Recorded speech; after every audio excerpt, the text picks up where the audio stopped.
Christmas के अयाम में अक्सर हम बहुत सारी शख्सियात के बारे में गौर व खौस करते हैं।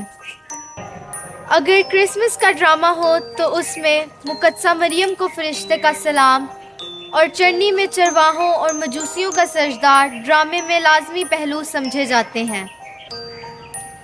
इसमें कोई शक नहीं कि क्रिसमस के ड्रामा में कोई किरदार ऐसा नहीं जिसको नज़रअंदाज किया जा सके, लेकिन अक्सर वक्त की नज़ाकत के लिहाज से क्रिसमस के ड्रामा से कुछ मुनाजिर को छोड़ दिया जाता है और कुछ मुनाजिर को ज़्यादा तूल दिया जाता है। ड्रामा रोशनी की जुस्तजू में मजूसियों की कहानी को तूल दिया गया है। इस ड्रामा में मजूसियों के पुरस्कार किरदार को तारीख, रवायत और हक़ाइक़ की मदद से अफसानवी अंदाज में पेश किया जा रहा है। मुकद्दस मत्ती की अंजील में मरकूम है, जब हेरोदिस बादशाह के वक्त यहूदा के बैतलहम में यस्सु पैदा हुआ तो देखो मशरिक के कई मजूसियों ने यरूशलेम में आकर कहा, यहूदियों का बादशाह जो पैदा हुआ है वो कहाँ है, क्योंकि हमने मशरिक में उसका सितारा देखा है और उसे सजदा करने आए हैं। मुकद्दस मत्ती के इस बयान को मरकज बनाकर ये ड्रामा तश्कील दिया गया है। इस ड्रामा में अफसानवी अंदाज में मजूसियों की बेकरारी दिखाई गई है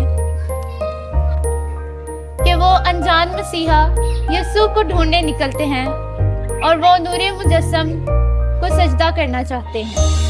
वो अपने इल्म के मुताबिक मंजिल की तलाश में निकल पड़ते हैं। मुकद्दस मत्ती बयान करता है कि मजूसियों ने घर में दाखिल होकर उस बच्चे को उसकी माँ मुकद्दसा मरियम के साथ पाया और उसके आगे घिरकर उसे सजदा किया और अपने डब्बे खोलकर सोना और लुबान और मुर उसे नजर गुजराना। बिलाखिर वो उसको पा लेते हैं जिसकी वो जुस्तजू में थे, वो रोशनी जो सबको मुनव्वर करती है, जिसकी बाबत मुकद्दस यूहन्ना की अंजील में मरकूम है। हकीकी नूर वो था जो हर इंसान को मुनव्वर करता है जो दुनिया में आता है, और कलमा मुतजस्सद हुआ और हम में सुकूनत पजीर हुआ और हमने उसका जलाल देखा, बाप के वहीद का जलाल, फजल और सच्चाई से मामूर।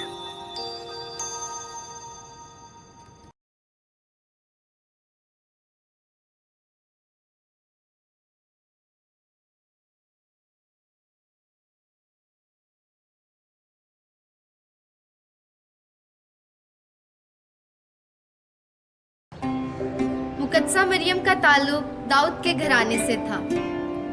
वो नासरत की रहने वाली एक कवारी थी। उसका ब्याह यूसुफ से हुआ था।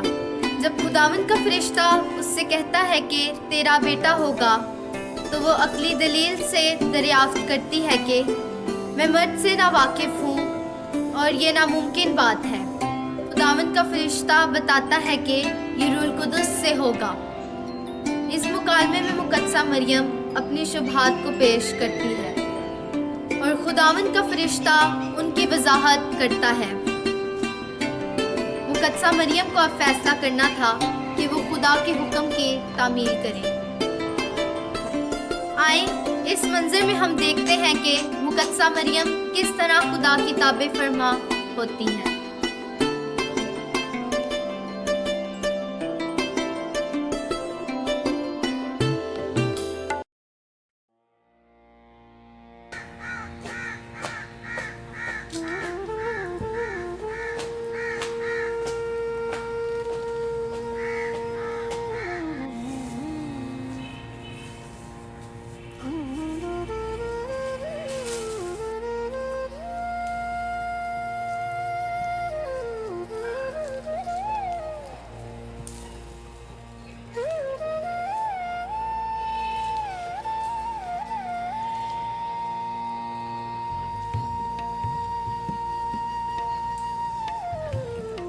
सलाम अयकुल फजल, खुदावन तेरे साथ है, तू औरतों में मुबारक है। ये कैसा सलाम है? आए मरियम, ना डर, क्योंकि तूने खुदा के नज़दीक फजल पाया है और देख तू हामला होगी और तेरे बेटा होगा और तू उसका नाम यसु रखना। वो बुजुर्ग होगा और हक ताला का बेटा कहलाएगा और खुदावन खुदा उसके बाप दाऊद का तख्त उसे देगा। वो यकूब के घराने में हमेशा तक बादशाही करेगा और उसकी बादशाही का आखिर ना होगा। ये किस तरह होगा जबकि मैं मर्द से नावाकिफ हूँ? रूहुल कुदुस तुझ पर नाज़िल होगा और हक ताला की कुदरत तुझ पर साया डालेगी। इस सबब से वो कदूस मलूद खुदा का बेटा कहलाएगा। और देख तेरी रिश्तेदार एलिज़बात के भी बुढ़ापे में बेटा होने वाला है और ये उसका जो बांझ कहलाती थी 6वां महीना है, क्योंकि खुदा की कोई बात हरगिज बेकुदरत ना होगी। देख मैं खुदावन की बंदी हूँ, मेरे लिए तेरे कौल के मुआफिक हो।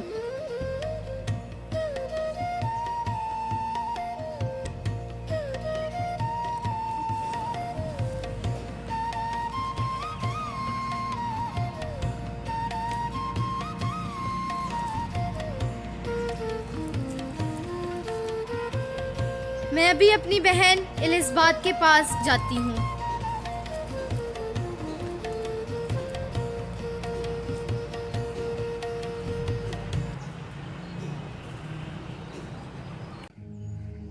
खुदावंद यीशु मसीह की पैदाइश के मंजर में एक अहम किरदार मुकद्दस यूसुफ का है। मुकद्दस यूसुफ का शजरे नसब हजरत इब्राहिम और हजरत दाऊद बादशाह से जा मिलता है। खुदावंद यीशु मसीह की कहानी में हजरत यूसुफ को फरामोश नहीं किया जा सकता। मुकद्दस मत्ती की अंजील मुकद्दस यूसुफ के किरदार पर रोशनी डालती है, जिससे मुकद्दस यूसुफ की इस्तराबी को समझने में हमें मदद मिलती है। मुकद्दस यूसुफ का ब्याह मुकद्दसा मरियम के साथ हो चुका था, लेकिन अब तक वो दोनों एक दूसरे से अलग थे। मुकद्दस यूसुफ को मुकद्दसा मरियम के हमला होने का इल्म होता है, तो ये बात समझना हमारे लिए मुश्किल नहीं है कि उसके दिल में क्या क्या वसवसे, अंदेशे और वहम उठते होंगे। एक रास्ता ये था कि वो मरियम पर इल्जाम लगाए और उसको मूसवी शरीयत के मुताबिक संसार कर दिया जाता, मगर उसने जल्दी में फैसला नहीं लिया और देखी और सुनी बातों को छोड़कर रहम का रास्ता अपनाया। तो अगर लोग किसी भी वजह से मरियम की पाक दामनी पर सवाल उठाएं, तो वो भी इस रुसवाई का हिस्सा बन जाएं। आए इस मंजर को देखते हैं कि उसने कौन सा रास्ता अपनाया।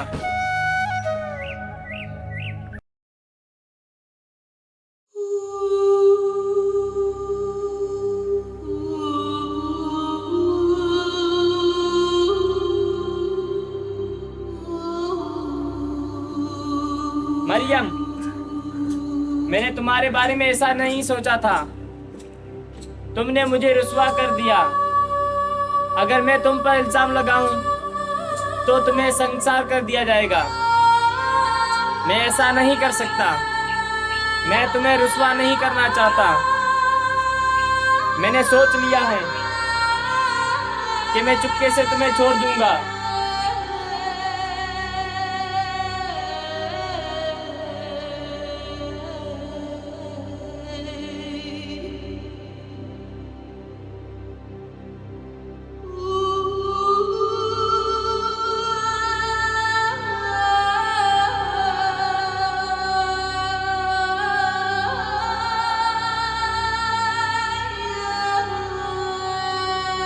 यूसुफ, दाऊद के बेटे, अपनी बीवी मरियम को अपने पास ले आने से मत डर, क्योंकि जो उसके अंदर पैदा किया गया है वो रूहुल कुदस से है। उससे बेटा होगा और तू उसका नाम यसु रखना, क्योंकि वो अपनी उम्मत को उनके गुनाहों से बचाएगा।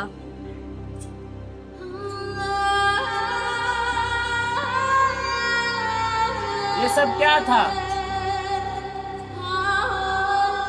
ये यकीनन खुदा का फरमान है। ऐ खुदावंद, तेरा शुक्र है कि तूने मुझे रास्ता दिखाया। मैं वैसा ही करूँगा जैसा तूने फरमाया है। मुझे अब लोगों की बातों की परवाह नहीं, क्योंकि तू मेरे साथ है। अभी मैं नासरत को रवाना होता हूँ और मरियम को अपने पास लाता हूँ।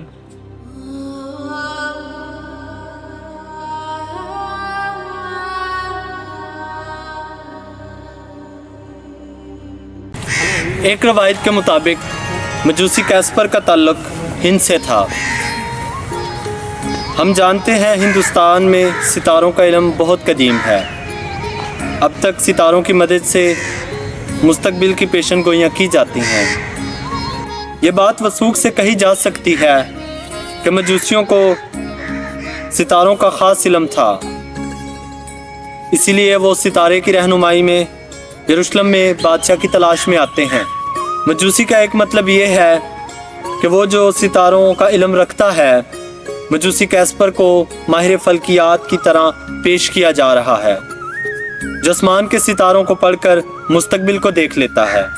मजूसी कैस्पर को बादशाह की पैदाइश का इल्म कैसे होता है, इसको अफसानवी तौर पर इस मंजर में देखते हैं।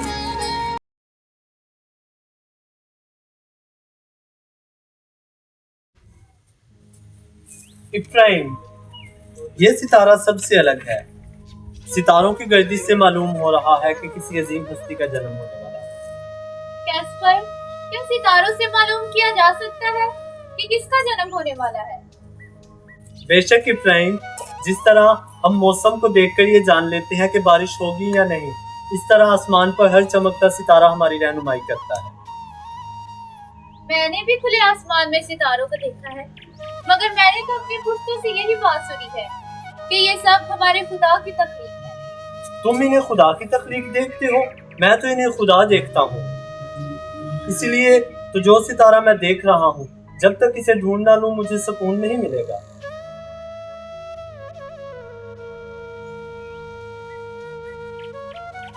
अच्छा इब्राहिम, तुम्हारा नाम कितना अलग सा है, कुछ अपने बारे में बताओ। मुझे ये नाम मेरे बाप ने दिया है। उसने मुझे बताया कि हमारी पुश्तों में एक यूसुफ नामी शख्स जो मिस्र का हाकिम रह चुका था, उसके बेटे का नाम इब्राहिम था। अच्छा, तो तुम मिस्र से हो? नहीं, हम मिस्री नहीं हैं, बल्कि मिस्र में तो हम गुलाम थे। 400 साल तक उनकी गुलामी में रहे, मगर हमारे खुदा ने हम पर करम की नजर की और उसने अपने मसीहा मूसा को भेजा। उसने हमें मिस्र की गुलामी से निकाला और उस मुल्क में ले गया जिसका वादा हमारे खुदा ने किया था। वहां पर हमारी अपनी हुकूमत थी, हमारे अपने बादशाह थे, मगर हमने खुदा के दिए हुए काम को भुला दिया और अशूर के बादशाह शल्मनासर ने हमारे मुल्क पर कब्जा कर लिया। वहां आबाद हमारे कबीलों को कई जगहों पर बेच दिया गया। तब से मेरा खानदान यहाँ आबाद है। इब्राहिम, तुम तो अपने अतीक के बारे में बहुत जानकारी रखते हो। हाँ, और कैस्पर, तुम मुस्तकबिल की जानकारी खूब रखते हो।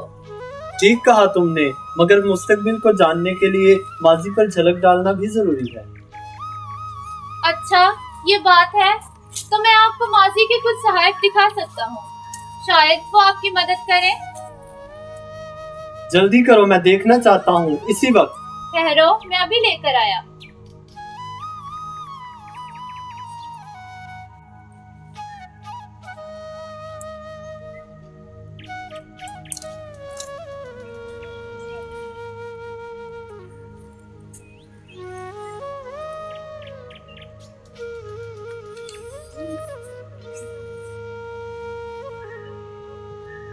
क्या इसमें कुछ सितारों के बारे में लिखा है? हाँ, लिखा है। सितारे खुदा की तख्लीक है और खुदा ने सूरज, चांद और सितारे चौथे दिन बनाए थे। नहीं इब्राहिम, कुछ और देखो। हाँ, यहाँ पर भी सितारे के बारे में लिखा है। मैं उसे देखता हूँ पर अभी नहीं, मैं उस पर नजर करता हूँ पर करीब से नहीं। याकूब से एक सितारा निकलेगा, इस्राएल से एक असा उठेगा, वो मुआब के सरदारों को मारेगा और तमाम फर्जंदाने फसाद को बर्बाद करेगा।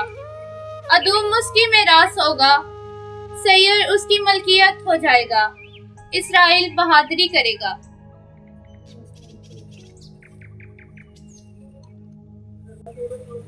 इफ्राइम, अब मुझे पूरा यकीन है कि मैं उसको ढूंढ लूंगा। याकूब का ये सितारा मुझे इसराइल में ही मिलेगा। इसराइल में? तुम उसे पहचानोगे कैसे? कदम उठाएंगे तो मंजिल भी मिल ही जाएगी, और वैसे भी इसराइल का ये सितारा मुझे मंजिल तक ले ही जाएगा। तो तैयारी शुरू करें। हाँ इफ्राइम, तो मैं उसके लिए क्या तोहफा ले जाऊं? हमारे मुल्क का खूबसूरत कपड़ा या फिर सोना? यहाँ के खूबसूरत कपड़े में लिपटा हुआ सोना। बेशक इफ्राइम, ठीक कहा तुमने। बादशाह को सोना ही जेब देता है। तो फिर सफर की तैयारी शुरू करें। जी हाँ। रिवायत के मुताबिक मशरिक से एक मजूसी का तल्लुक कदीम फारिस यानी मौजूदा ईरान से था। ईरान यानी फारस के कदीम मज़ाहिब में और ज़रतिश्त मज़हब में काहिन को मजूसी कहा जाता है। गालबन फारिस से आया हुआ मजूसी फारिस के कदीम मज़ाहिब का कोई काहिन भी हो सकता है। इसी मुनासबत से मजूसी मेलक्यूर को फारिस के कदीम मज़हब खसूसन ज़रतिश्त की तलीमात में मज़मूम दिखाया गया है। तारीख में हेरोदिस आज़म की पहली बीवी डोरिस थी, जिससे उसने यहूदा का तख्तनशीन होने से पहले शादी की थी, जिससे हेरोदिस का एक बेटा एंतिपातिर पैदा हुआ। गालबन तख्त हासिल करने के बाद और उसको मुस्तहिकम करने के लिए वो हशमोनी खानदान में मरियामने से शादी कर लेता है। 13 साल के बाद वो मरियामने को कत्ल कर देता है। जब उसे शक होता है वो उसके कत्ल की साजिश में मुलविस है, बादशाह अपनी पहली बीवी डोरिस और उसके बेटे को वापस बुला लेता है। तारीख के इसी पस मंज़र में अफसानवी तौर पर मजूसी मेलक्यूर एक ख्वाब देखता है। मजूसी का एक मतलब ख्वाबों का तर्जुमान यानी ख्वाबों की तबीर करने वाला है।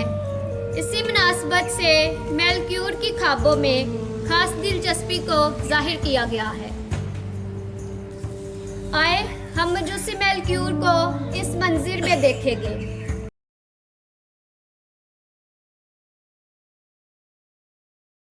कोरिश, मैंने ख्वाब में देखा कि एक औरत जो मलका की तरह दिखाई दे रही है, उसने सितारों का ताज पहना है और वो शहजादे को जन्म देने वाली है। और एक अस्दहा जो सुर्ख रंग का था, वो इस इंतज़ार में था कि पैदा होते ही वो बच्चे को निकल जाए, मगर वो बच्चा आसमान में उठा लिया जाता है और वो मलका बियाबान में भाग जाती है। मेलक्यूर, तुम तो खुद बहुत अच्छी तरह से ख्वाबों की ताबीर करते हो। मगर मुझे इस ख्वाब ने उलझा दिया है। तुम्हारा ख्वाब तो यहूदियों के बादशाह हेरोदिस की पहली बीवी डोरिस का किस्सा लग रहा है। वो मलका जिसको हेरोदिस ने तख्त हासिल करने के बाद छोड़ दिया था। हाँ, मगर हेरोदिस ने उसे फिर से अपने पास वापस बुला लिया है। कहीं वो मलका डोरिस तो नहीं जिसने सितारों का ताज पहना हुआ है? हो सकता है हेरोदिस अब उसकी मलका की तरह इज्जत अफजाई करे। हो भी सकता है। मैं उस बच्चे और मलका का पता लगाने खुद यरूशलेम जाना चाहूँगा। मैं तुम्हें दानियाल नबी की किताब देता हूँ। दानियाल ख्वाबों की ताबीर का माहिर था और फारसी बादशाहों का ज़हीन वज़ीर था और ख्वाबों की ताबीर किया करता था। क्या मैं इसे देख सकता हूँ? जी हाँ, ज़रूर।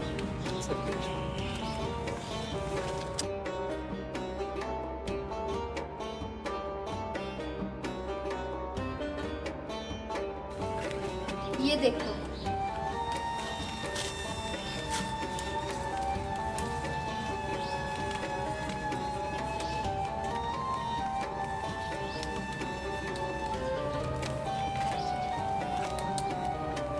मैंने रात के रोया में नज़र की तो क्या देखता हूँ, एक शख्स इब्ने इंसान की मानित आसमान के बादलों के साथ आया और वो कदीम उल-आम तक पहुँचा और उसके हजूर लाया गया और हुकूमत और अज़मत और मुमलकत उसके सुपुर्द की गई ताकि तमाम कौमें और उम्मतें और ज़ुबानें उसकी खिदमत गुजार हों।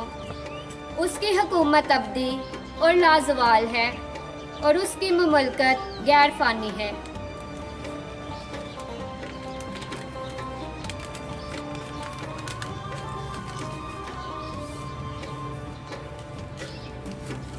क्या इससे कुछ मदद मिली? जी हाँ, इसमें अज़ली हुकूमत की बात की जा रही है जो इब्ने इंसान की है। मुमकिन है ये बच्चा वही इब्ने इंसान हो। जब वो मिलेगा तो उसे क्या तोहफा पेश करोगे? मुझे तो लुबान की खुशबू मशहूर कर देती है जो हम खाल के कायनात के लिए पेश करते हैं।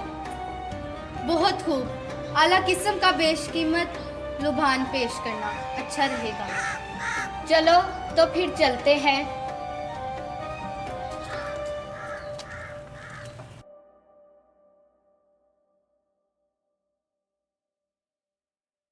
मगरबी कैथोलिक रवायत के मुताबिक मजूसी बाल्तसर का ताल्लुक अरब के इलाके नबातिया से था। मजूसी बाल्तसर ने खुदा यीशु मसीह को मुर्ग का तोहफा पेश किया। स्याह रंग का ये मजूसी दूसरे तमाम मजूसियों से कम उम्र तकरीबन 20 साल का जवान था। मजूसी का एक मतलब साहिर यानी जादूगर भी हो सकता है। इसी मुनासबत से मजूसी बाल्तसर को अफसानी अंदाज में जादूगर दिखाया है जो अपने जादू के करतब दिखाकर लोगों के दिल मोह लेता है, मगर उसका अपना दिल किसी खोज में लगा है।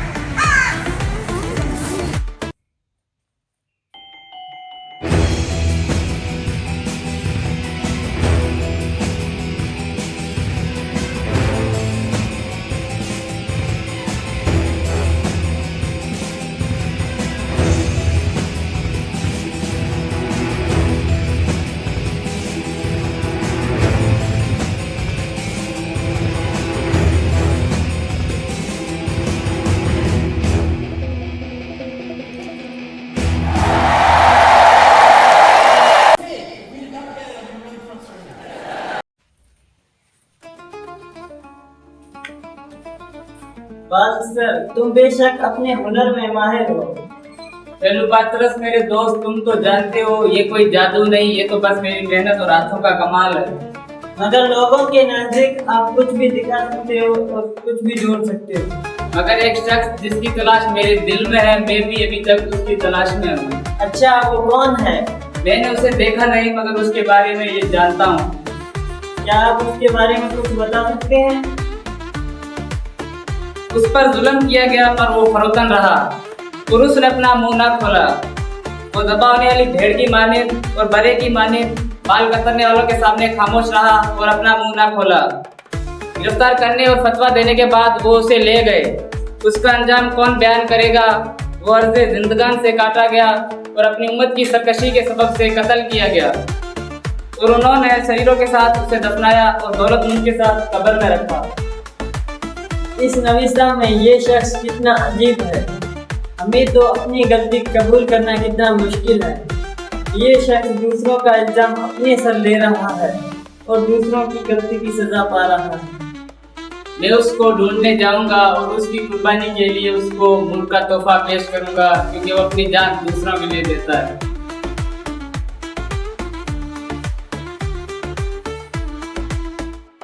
इस मंजर में बियाबान में मजूसियों के इत्तफाकिया एक दूसरे से मुलाकात को दिखाया गया है, जिसमें वो अपने अपने इल्म के मुताबिक अपनी जुस्तजू का इजहार करते हैं। इससे उनको ये मालूम हो जाता है कि उन तीनों की मंजिल एक ही है, लेकिन उनके अलूम एक दूसरे से अलग अलग हैं। मुलाहिजा कीजिए ये मंजर।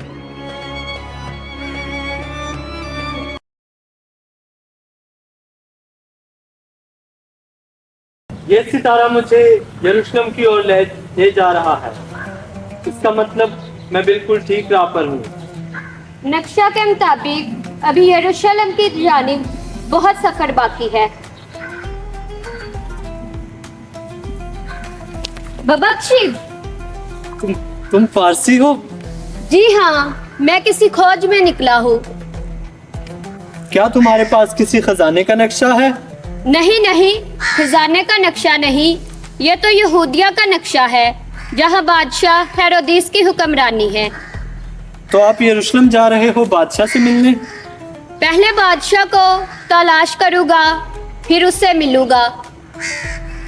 उसने इत्तफाक, मुझे भी बादशाह की तलाश है और मुझे भी आसमान पर वो चमकता हुआ सितारा यरूशलेम की जानिब ले जा रहा है। लगता है हम दोनों की मंजिल एक ही है। आप दोनों की नहीं बल्कि हम तीनों की। मैं भी इसी तलाश में निकला हूँ। आप कौन हैं? मरहबा मरहबा, मेरा नाम बाल्तसर है और मैं अरब के इलाके निबातिया से हूँ। फिर तो तुम्हें बियाबान के तमाम रास्तों का इल्म होगा। जी हाँ, मुझे रास्ते मालूम है लेकिन मंजिल मालूम ना थी, मगर अब आपकी बातों से मुझे वो भी मालूम हो गई। तो आप हमें वहां तक ले जा सकते हैं? बेशक, बल्कि मेरी ऊँटों की सवारी करके देखो।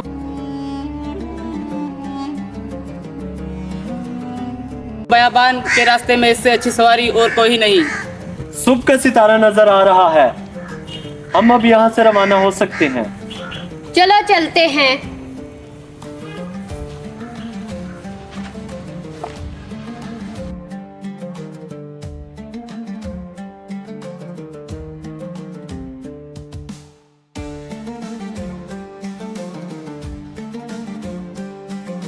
हेरोदिस आज़म ने रोमियो की हुकूमत के वक्त यहूदी बगावत को कंट्रोल में रखा और रोमी दोस्त मार्क एंटनी ने उससे खुश होकर उसे यहूदियों के बादशाह का खिताब दिया।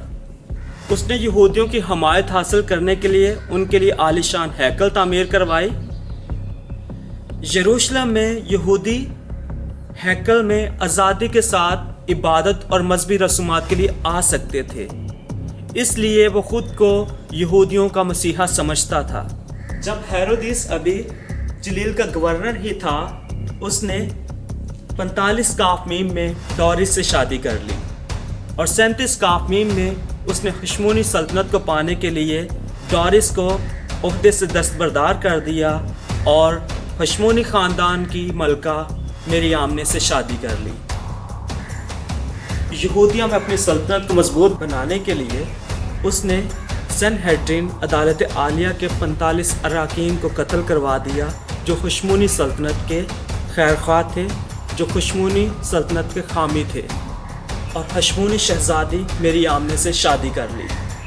अपनी सल्तनत को मजबूत बनाने के लिए उसने 13 साल बाद अपनी बीवी मरियम को और अपनी सास एलेक्जेंड्रा और अपने 2 बेटों को कत्ल करवा दिया। उसने अपनी बीवी मरियम के भाई अरिस्तोबुलस को कत्ल करवा दिया जो हशमोनी सल्तनत का वारिस था, और हशमोनी बादशाह हरकानस दोम को भी कत्ल करवा दिया। क्योंकि सलोमी जो हेरोदिस की बहन थी, उसने हेरोदिस को कायल किया कि मेरी आम ने जो हशमोनी सल्तनत की मलका है वो हेरोदिस का तख्त छीनने की कोशिश कर रही है। हेरोदिस अपनी पहली बीवी डोरिस और उसके बेटे एंटिपातर को जलावतनी से वापस बुला लेता है ताकि अपनी दूसरी सरकश औलाद को तख्त नशीनी से रोक सके। जब हेरोदिस को अपनी बीवी डोरिस और अपने बेटे एंटिपातर पर शक हुआ, उसने डोरिस को मलका के ओहदे से हटा दिया और बेटे एंटिपातर को कत्ल करवा दिया। जब मजूसी उससे यहूदियों के बादशाह के बारे में पूछते हैं तो वो तजब्जुब का शिकार हो जाता है कि यहूदियों का बादशाह तो वो है। इस मंजर में हेरोदिस का महल दिखाया गया है। मुलाहिजा कीजिए ये मंजिल।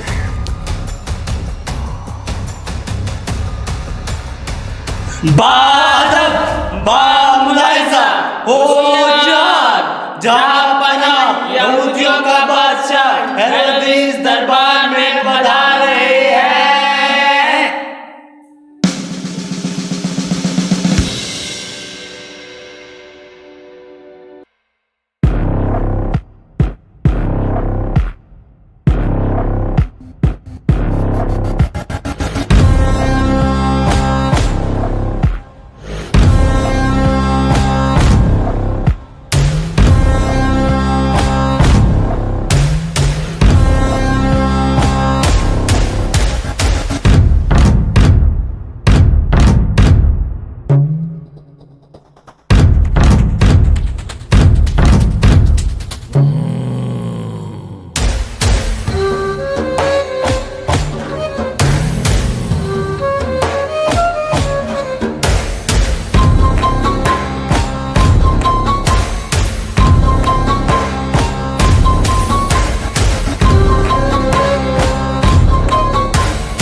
बादशाह की तलाश में तशरीफ लाए हैं। हाजिर किया जाए।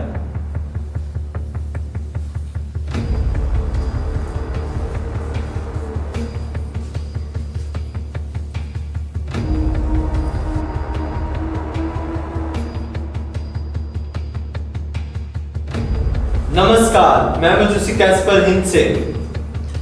मरहबा, मैं मजूसी बालकसर खान से। आदाब, मैं मजूसी मेलक्यूर फारस से। यहूदियों का बादशाह जो पैदा हुआ वो कहाँ है? हम उससे सजदा करने आए हैं। हमने मशरिक में उसका सितारा देखा है।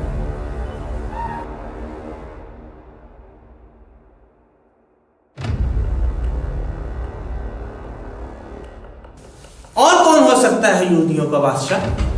जो बादशाह पैदा हुआ वो कौन है? आप हमारे दीवान खाना में तशरीफ फरमा हो, हम आपको जानकारी देकर मुतला करते हैं।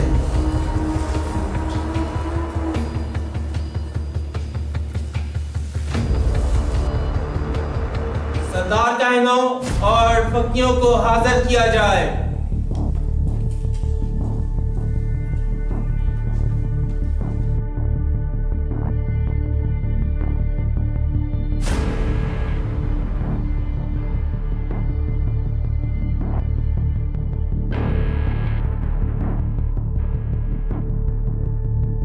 मसीह को कहाँ पैदा होना चाहिए? यहूदा के बैतलहम में।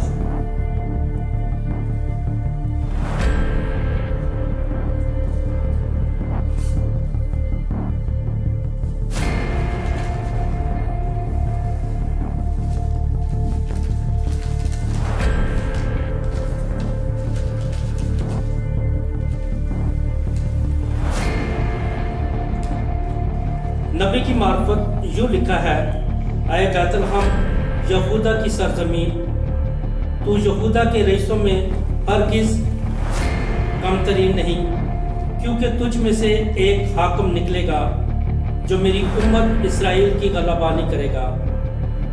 आप तशरीफ ले जा सकते हैं।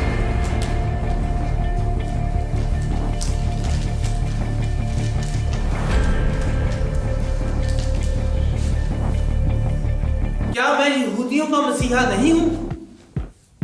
मैंने यहूदियों के मसूल को कम कर दिया। मैंने मुल्क में नज़्म ज़ब्त को बेहतर बनाया। मैंने उनके लिए आलीशान हैकल तामीर करवाई ताकि यहूदी अपनी इबादत आज़ादी से गा सकें। मैंने बिखरे हुए यहूदियों को तहफ़्फ़ुज़ फराहम किया। अगर मैं उनका मसीहा नहीं तो कौन है उनका मसीहा?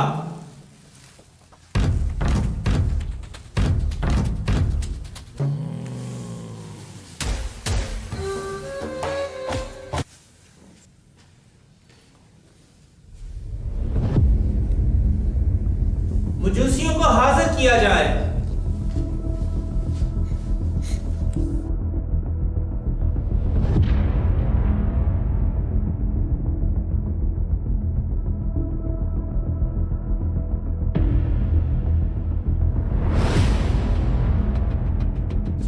वो सितारा कब दिखाई दिया था? कमोबेश 2 साल की मुद्दत में। अच्छा, तो वो मसीहा नन्हा बच्चा है? जी हाँ, दुख सहकर अपने लोगों को आजाद करेगा।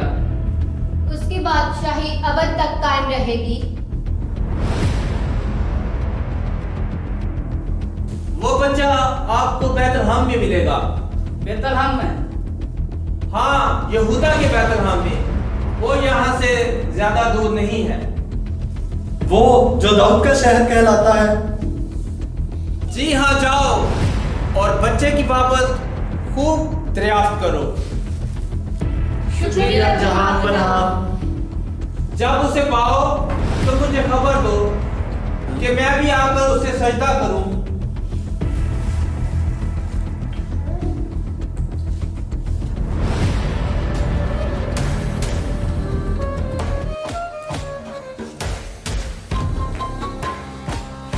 इस बच्चे की तो खूब खबर लेनी होगी ताकि जल्द ही उसका काम तमाम करूं और हमेशा बस मैं ही यहूदियों का बादशाह हूं।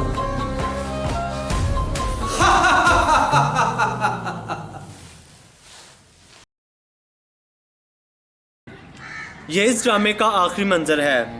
अमूमन क्रिसमस के ड्रामे का आखिरी मंजर चरनी का दिखाया जाता है, जहाँ पाक खानदान यानी मुकद्दस यूसुफ, मुकद्दसा मरियम, बच्चा यस्सु, चरवाहे और मजूसी एक चरनी में दिखाए जाते हैं। मगर इस ड्रामे का मंजर बैतलहम का एक मुतवस्त घर पेश किया जा रहा है। इस ड्रामे में बहुत सारे दूसरे मंजर नहीं दिखाए गए। मसलन मुकद्दसा मरियम की मुलाकात एलिज़ाबेथ के साथ, आबाई शहरों में इसमें नवीसी, चरवाहों को बशारत वगैरह। मजूसी खुदावंद यीशु मसीह और मुकद्दसा मरियम को एक घर के अंदर पाते हैं, ना कि चरनी के अंदर। इसकी गालिबन वजह यही है कि मुकद्दस यूसुफ, मुकद्दसा मरियम और बच्चा यस्सु अब चरनी में नहीं बल्कि किसी घर में मुंतकिल हो चुके हैं। यह भी मुमकिन है कि मजूसी खुदावंद यीशु मसीह की पैदाइश के कुछ दिन बाद खुदावंद यीशु मसीह को देखते हैं। यह 2 साल तक का भी हो सकता है, क्योंकि हेरोदिस बादशाह मजूसियों से दरियाफ्त करता है कि सितारा कब दिखाई दिया, और वो बैतलहम की सरहद के अंदर 2 साल और इससे कम उम्र बच्चों का कत्ल करवाता है। इस मंजर में मुकद्दस यूसुफ, मुकद्दसा मरियम, बच्चे यीशु को एक घर में पेश किया जा रहा है, और मजूसी खुदावंद यीशु मसीह को सजदा करने और तहाइफ पेश करने के लिए आते हैं।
मरियम, मैं तुम्हें इशाया के नवश्य से कुछ पढ़कर सुनाता हूँ।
उठ, मनवर हो, क्योंकि तेरा नूर आ पहुंचा है और खुदावंद की तजल्ली तुझ पर है।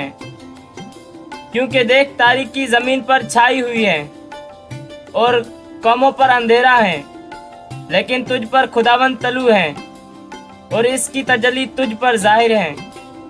और कौमें नूर की तरफ और सलातीन तेरी रोशनी की चमक की तरफ चलेगी।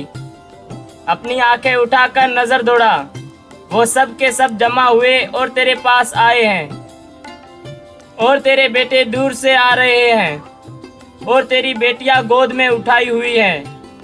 तब तू देखेगी और खुशी से चमक उठेगी, और तेरा दिल धड़केगा और कुशादा होगा। समंदर की सरवत तेरी तरफ फिरेगी और कौमों की दौलत तेरी तरफ आएगी। ऊंटों की कसरत तुझ पर फैलेगी, यानी मदियान और ईफा की सांडनियां, वो सब सबा से आकर सोना और लोबान ला रहे हैं। वो खुदावंद की हम्द के मुबशर हैं। केदार के सबब गले तेरे पास जमा हुए, नबायूत के मेंढे तेरी खिदमत में हाजिर हैं। वो पसंदीदा होकर मज़बा पर चढ़ाए जाते हैं। यकीनन मैं अपने जलाल के घर को जलाली कर दूंगा। ये कौन है जो बादल की तरह उड़ते हैं और जिसे कबूतर अपने काबू की तरफ? यकीनन जजायर मेरे पास जमा हुए हैं और तरशीश के जहाज सबसे पहले, ताकि तेरे बेटों को दूर से लाए और उनके साथ ही उनके चांदी और सोना। खुदावन तेरे खुदा के नाम के खातिर और इस्राएल के कदूस के लिए तेरा अजमत बख्शने वाला है।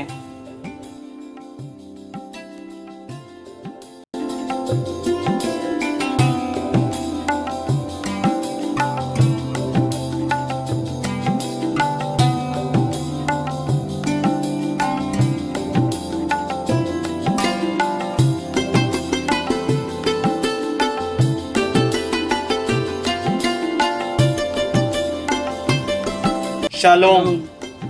शालोम। आप दाऊद के घराने से योयाकीम की बेटी हैं? जी हाँ, और मेरी माँ का नाम हन्ना। और आप दाऊद के बेटे जिसका शहर बैतलहम है? जी हाँ, आली का बेटा यूसुफ। और आप कौन हैं? मैं मजूसी कैस्पर हिंद से। मैं मजूसी मेलक्यूर फारस से। मैं मजूसी बाल्तसर अरब से।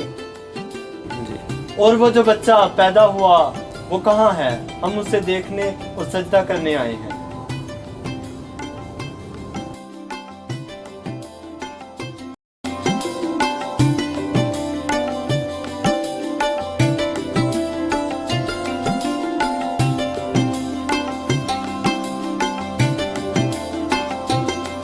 ये है वो बच्चा। इसका नाम यसु है।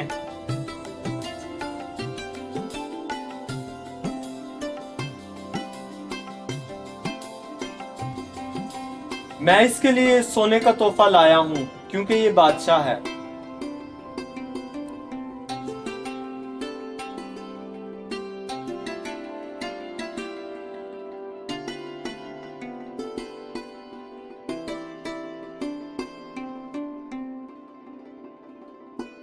मैं इसके लिए लुबान का तोहफा लाया हूँ।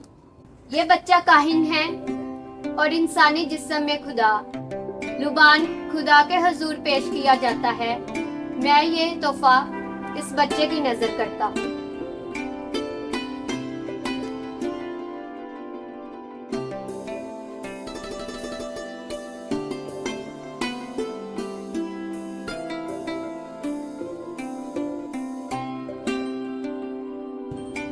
ये बच्चा अपनी उम्मत के लिए बहुत सा दुख सहेगा और अपनी कौम को बचाएगा। मैं इसके लिए मुर्ग का तोहफा लाया हूँ।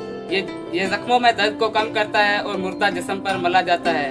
ये अजियत, कुर्बानी और ताहरत का निशान है। इसे कबूल कीजिए।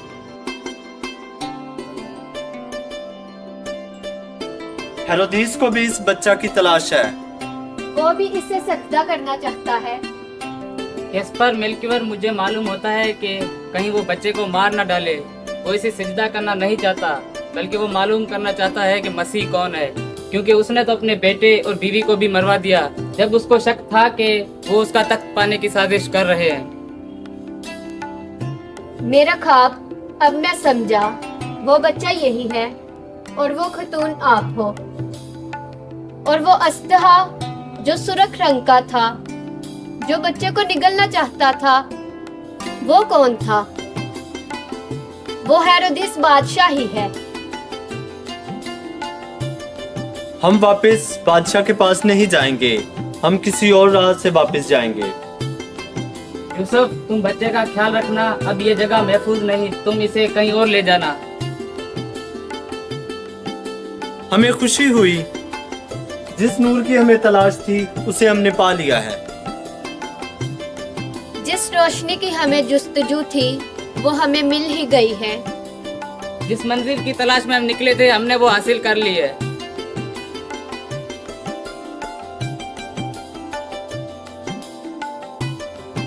जी हाँ, जाओ और बच्चे की बाबत खूब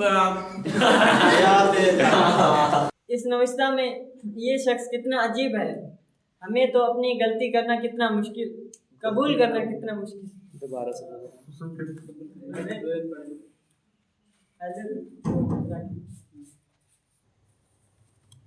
तो तैयारी शुरू करें। हाँ इब्राहिम, तो मैं उसके लिए क्या तोहफा ले जाऊं? दोबारा बोलो, जरा सी भी वो नहीं होनी चाहिए। हाँ इब्राहिम, रुक जाओ। तो तैयारी शुरू करें। ये बच्चा अपनी उम्मत के लिए बहुत सा दुख सहेगा, क्योंकि अपनी कौम को मैं अपनी फौज को ये लाइन देखना। देख लो, हाँ जी ठीक है, देख लो। स्टैंड। अगर आपको ये ड्रामा अच्छा लगा तो इसे लाइक करें, शेयर करें। हाँ जी, दूसरा शेयर करें, कमेंट करें। इसको शेयर करें, कमेंट करें और लाइक करें। बस शेयर करें बोले। अगर आपको ये ड्रामा अच्छा लगा तो इसे सब्सक्राइब करें। पर ना भूलें। जरा कह दो और बेल आइकन का बटन दबाना ना भूलें। क्या देना अच्छा लगा। और क्या कहना बेल चाहते आइकन का बटन दबाना ना भूलें। बोलो। बोल दे। और बेल आइकन का दुपट्टा और बेल आइकन बेल आइकन ठीक हो। हाँ बस यहाँ से आप ये ज़रा इस तरफ को थोड़ा मुंह करके भी बोलो। हाँ इतना नहीं, थोड़ा सा इस तरफ को। हाँ यहाँ पे ऐसे। अभी ठीक है। मस्त पैंगे लग रहे हो। बदतमीज हो मना।